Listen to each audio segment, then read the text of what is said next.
Hello everybody, and today I'm going to do a review of the Legend Tournament Bass Casting Rod, the Finesse Glass Cranker.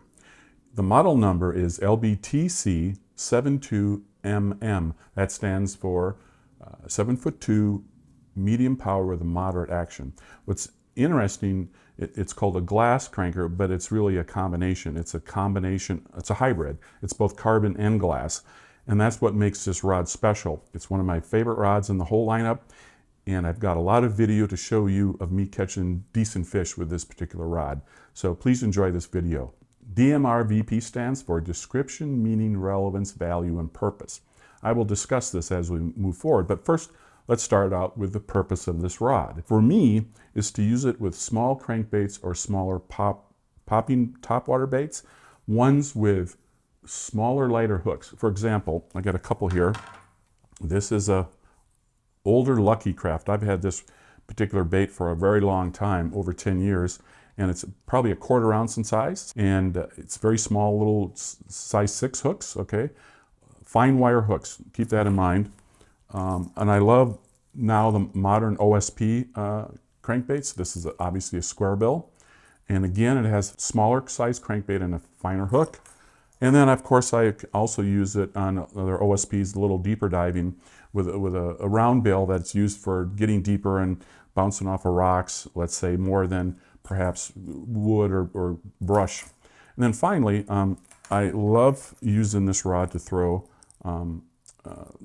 tiny 1/4 ounce poppers. This is a Rico, okay, and it's a 1/4 ounce in size, and this rod can throw that bait, all these baits, quite well. But more importantly, this rod's action and the purpose for me is when I get a fish on, the way this rod works and manages the fish is what's important to me. I lose a lot less fish with this rod, and that's why I really like it. Here's an example of a really nice fish that was barely hooked.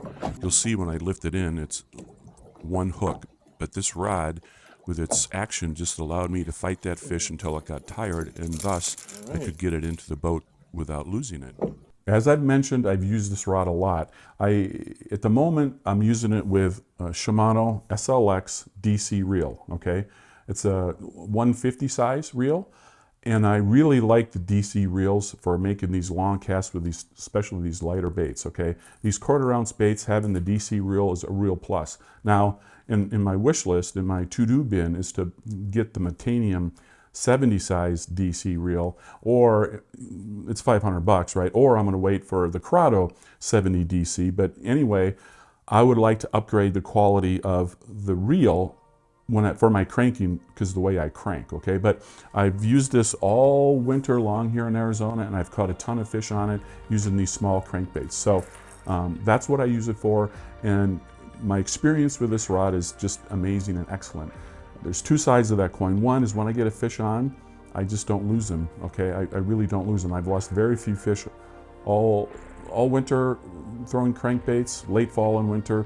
I just, even the barely hooked fish, where they're barely hooked on this last one barb of the last back end of this, bait here, I'm getting them in because the way this rod bends and moves. And you're gonna see that when I'm flexing the rod here in a moment.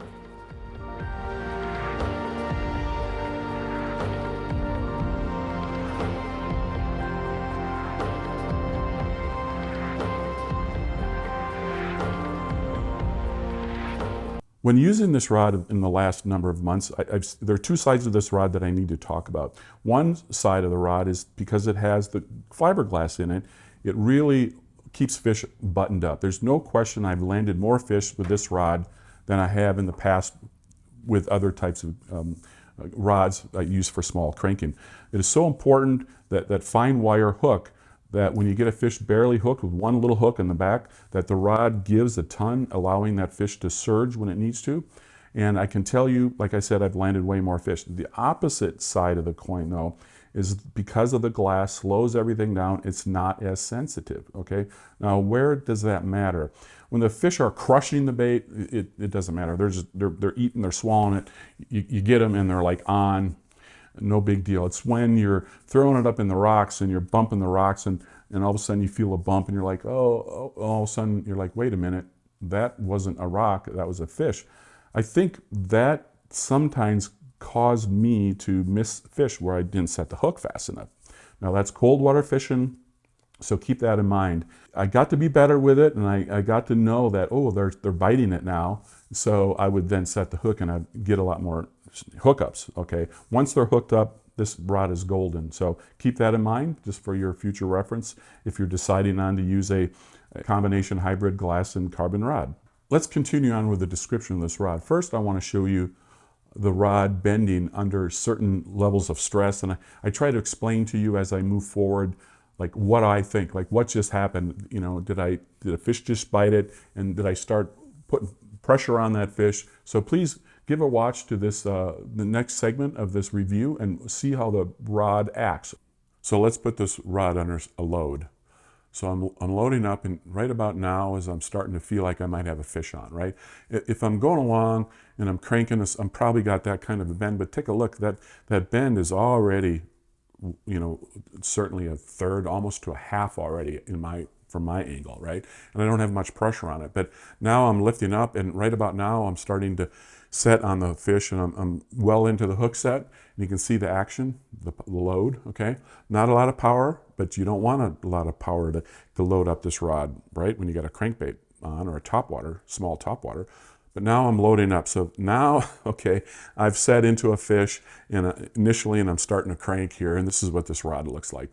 And that's just amazing, right? That beautiful bend for the moderate action with this medium power. The whole thing is wonderful. I've caught a lot of fish on this crankbait rod, up to 2 3/4 pounders, and I just love it. I just haven't lost fish with it, right? Because of this action and the slowness, right? And you know, 7'2", I can make really good casts with it, with the lighter baits, you know, the smaller crankbaits. It's wonderful. Look at that. Now that's a lot of load, okay? That's a pretty good load, and anything more than that, and you're going to be ripping hooks out of the fish's mouth. Crankbait season is nearly coming to an end, and I'm going to switch it to topwater poppers. It's awesome. Very awesome rod. Did you notice how great this rod just bends? And it is really fascinating when you get a better sized fish on, and you put a lot of pressure on that fish, that rod just bends, and it just gives that fish that, you know, ability to surge without ripping the hooks out. So you could see it in the way the action of the rod worked here in the last segment. So keep that in mind as we move on to the next part here, where I'm going to give you just a flat out specific details of this particular model and all the technology that is used in this rod. This is the St. Croix Legend Tournament Bass Casting Finesse Glass Cranker. The rod specifications are as follows. The model number is LBTC72MM. The technique is Finesse Glass Cranker. The price is $315. The length is 7'2". The weight is 4.02 ounces. The power is medium with a moderate action. Line weight is from 8 to 14, and the lure weight is from 1/4 to 3/4. Here are the rod technologies. SC4 Plus hybrid carbon fiber combines St. Croix Level 4 high modulus carbon fibers with St. Croix Level 6 super high modulus carbon to produce the lightest, most sensitive, and balanced rods possible for the money. It also allows for the Legend Tournament line to possess a large number of technique-specific rods to choose from. IPC stands for Integrated Polycurve. It is a computer-aided design and tooling technology that allows for the design of specific power and action combinations. Polycurve stands for Polynomial Curve, used in CAD design packages to create smooth curves between control points. This eliminates abrupt rod blank transitions, making them stronger. What I find incredible as a software guy is that modern machines can cut the long, thin rod mandrels that follow the long, tapering curves. ART stands for Advanced Reinforcing Technology.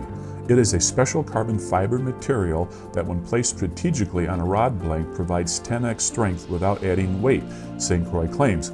The purpose is to improve the hoop strength and thus prevents the blank from deforming under severe load.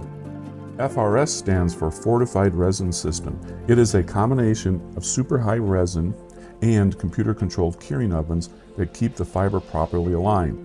St. Croix claims that this process makes the rods 33% stronger. TET stands for Taper Enhancement Technology, and it is the process of cutting curved, blank patterns based upon computer designs that, combined with IPC mandrels, creates blanks with better actions and improved sensitivity.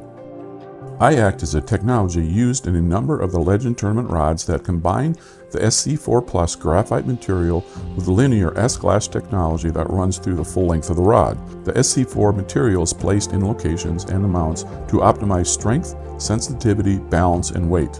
The unique action helps with the casting accuracy, and that is something that I can verify. iAct gives the rods a softer, more moderate action, targeted for use with reaction baits and treble hooks for fast-moving baits like a spinnerbait, buzzbait, or chatterbait. The results created by the use of these technologies are rods that are lighter, cast better, and more sensitive and stronger to the degree that St. Croix provides a 15-year warranty. The current policy for warranty replacements is a $60 charge to ship you a new rod.